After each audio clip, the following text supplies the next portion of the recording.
Hi everybody, this is Karen Grunberg from KarenEco.com.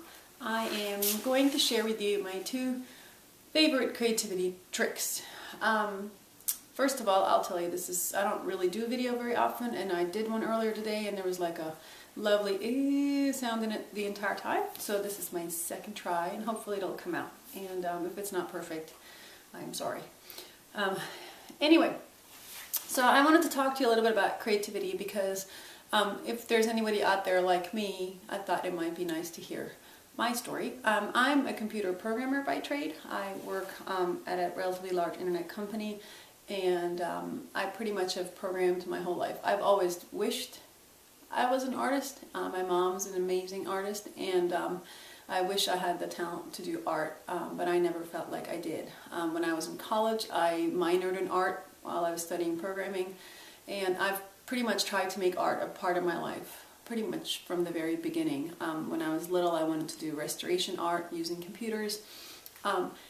Anytime I thought about it, though, I never really thought about actually doing the art directly myself because I felt like I didn't have any talent or even creative ideas. And I've always seeked creativity, I guess. Many years ago, before I had children, I was trying to write novels, but there too, my biggest problem was coming up with ideas. I felt like things just didn't come to me like they seem to come to other people. And one of the things I blamed was the fact that I was really orderly. I tend to do things, I'm pretty strict on my schedules, and I'm relatively organized and orderly, and I'm not kind of a go-with-the-flow kind of gal. And when I think of creative people, I think of people who are overflowing with ideas, and they're just kind of easygoing, and ideas flow through them and come out on the paper. You'll see a lot of people say, oh, it just came to me, or my characters speak to me when they're writing novels, or they'll say, yeah, you know, the colors just spoke to me, I just drew organically. These things don't work for me, or at least I don't work that way. So I always thought, okay, well, there must be something wrong with me, and I'm missing something such that I can't do this like everybody else can. Anyway, that's just how I've always been, and in case you are like me, I'm here to tell you that that's not the only way to be an artist. I have been doing more and more art, especially in the last 2 years. I've done scrapbooking for, I don't know, about 7 years now. Before that, I was writing novels, as I said, and then in the last 2 years especially, I've been focusing a lot more on, as well as doing these other things, doing art journaling and drawing and other forms of art. I've also done photography for quite a few years, and so I'm basically trying everything and anything. And I've always thought, okay, I could do photography because that's, you know, an equipment I can learn how to use, and it's more technical as opposed to artistic. But something like art journaling I could never do because it requires the ability to draw, which I don't have.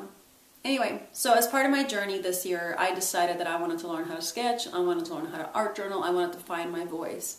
And there are many different things I did to get there, and many things that have helped me and other things that haven't.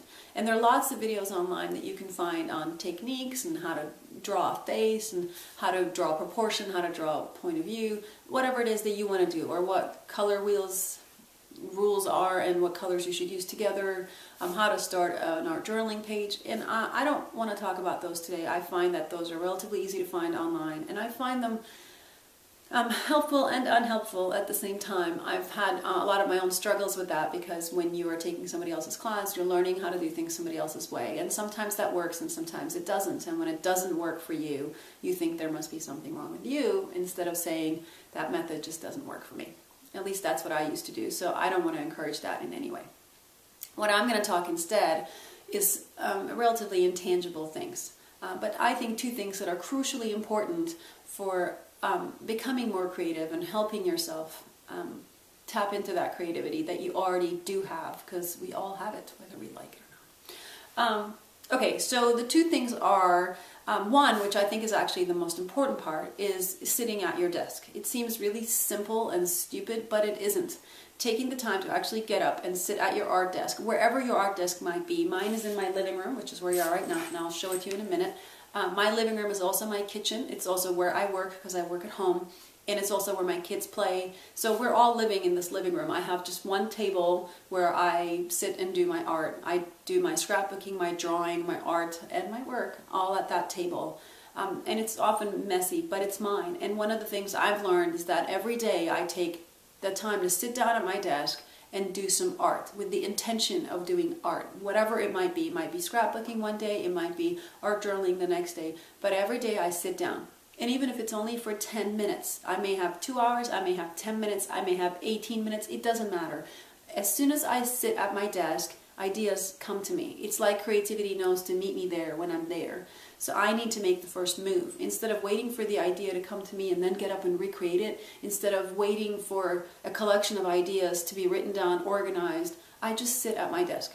Sometimes I do have an idea when I'm starting, but oftentimes I don't. I just sit there and I start drawing. Or I'll start writing. If it's a scrapbooking page, I'll pick a bunch of pictures and I'll figure out what story I'm going to tell. If it's an art journaling page, I might go through my templates and say, hey, which of these images speaks to me today? And then start creating. I put paint on the page, I put pictures down on my paper, and then amazingly enough, every single time an idea comes. And I really suffer for ideas, so I'm always surprised when the idea is coming to me. I'm not one of those people that keeps an idea book or a sketchbook or any other collection of ideas somewhere. I just get up and they come. And so my biggest recommendation to you is to just sit at your desk. Sit down, open your notebook, open a paper, and start drawing, start painting, start gluing your paper down. Whatever it is that you want to do, whatever form of art you're practicing. If you're into photography, go out, start taking pictures. It doesn't matter what of, just start. Starting is the biggest trick. It seems kind of simple and stupid, but we don't do it. We're always waiting for the time to be right. We're waiting for the idea to be there. We're waiting for there to be homework or some project, whatever it might be. We don't just get up and start. And I think that's the biggest magic, is to get up and start. So the second biggest magic, in my opinion, is having your stuff out.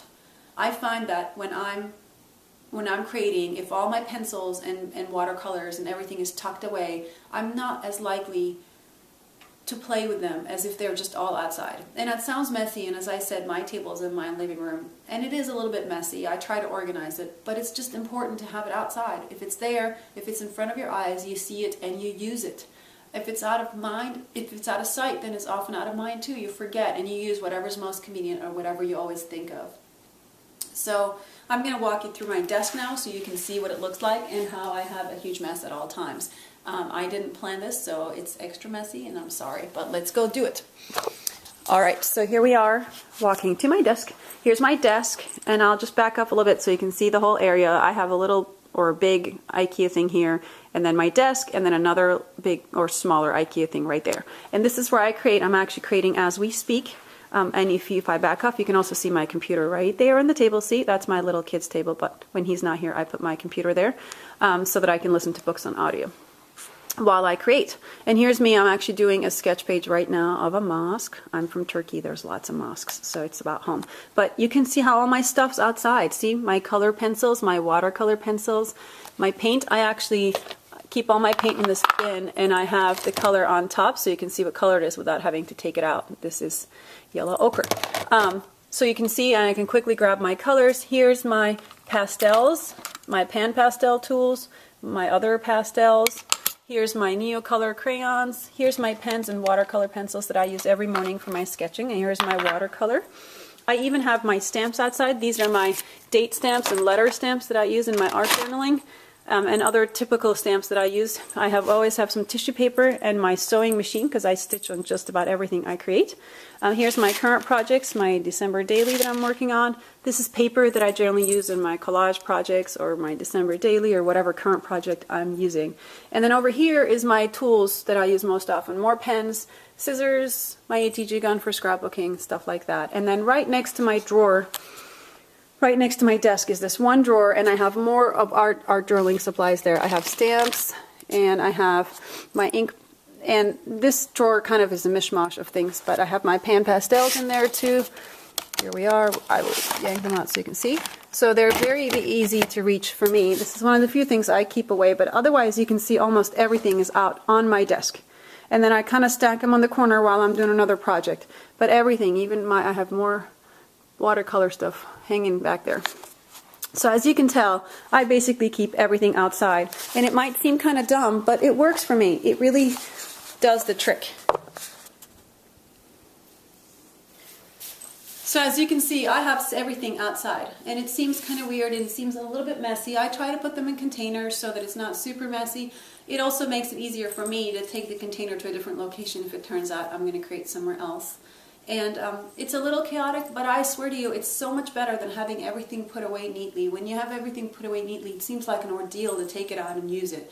Especially things like the sewing machine, you have to take it out and put the thread in, whereas if I just have it right on my desk, plugged in, ready to go, I'm much more likely to pull it and use it. Same for my watercolors. If I have my watercolors and my watercolor pencils outside, I'm likely to combine them and create something that's deeper and more detailed because I have the supplies. And you know, I paid money for all these supplies. I want to use them. I don't want them to sit in a drawer and get old and dusty. So I recommend taking your stuff out. So these are my 2 tips, and they seem simple, but I promise you they are the best tips I've ever found for actually creating. Sitting at your desk and using your supplies, having them out, is going to inspire you more than just about anything else, in my opinion. I still recommend you go read the tutorials and take the classes. I take a gajillion classes, but at the end of the day, you can sit and hang out on Pinterest or other inspiring sites. You can watch YouTube videos. You can take all the classes you want. You will not create until you sit at your desk and create. And the very best thing you can do for your art is to do as much of it as possible. Even if it's 10 minutes a day, 6 times a day. That adds up to a full hour because you have a lot of 10-minute chunks in your day. Or, you know, maybe one evening you can spend an entire hour, which would be luxurious and wonderful. But every day, take the time to sit at your desk, even if you're doing a 5-minute task. I promise you, you will see a huge difference in your art when you dedicate time to it every single day. So if you want to start doing more art, that's what you do. You start. All right? That's my tip for the day. I hope it's not too small. And for those of you out there like me who think they can't be creative, I urge you to try. You'll be amazed at what kind of stuff is sitting in your soul until you start doing it. I've noticed that the more I do, the more ideas come to me. And I'm still not that go-with-the-flow kind of gal. I still work in a relatively organized schedule. But I do feel like I'm a lot more creative, and the ideas do come to me when I leave the room open to them by sitting at my desk and telling the universe that I'm ready to create now. I know that sounds a little crazy, but it works. Anyway, I wish you the very best, and I hope to see you on my blog, and I look forward to all the other amazing artists that are going to share their creativity with you this month. Thank you so much, and have a wonderful day. Bye.